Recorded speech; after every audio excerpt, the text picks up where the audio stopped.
अस्सलाम वालेकुम नाज़रीन।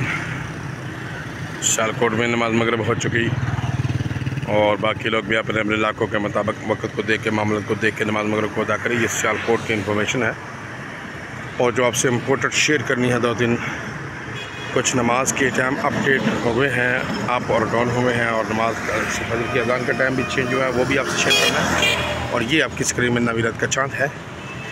और सुबह जो फजर की अजान होगी वो 3:40 होगी और फजर की जमात का टाइम हो गया है, वो है 4:30, और नमाज असर का टाइम चेंज हो गया है, वो 5:15 बजे का हो गया है। एयरपोर्ट का टाइम है। बाकी लोग भी अपने अपने इलाकों के मुताबिक वक्त को देख के नमाज को अदा करें।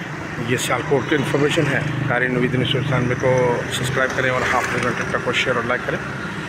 टिकटॉक को फॉलो कीजिए, वीडियो को ज़्यादा से ज़्यादा वॉच कीजिए और दोस्तों में शेयर कीजिए, वीडियो को शेयर रिपोस्ट कीजिए, चैनल को सब्सक्राइब कीजिए। मिलते हैं नई वीडियो के साथ। अस्सलाम वालेकुम।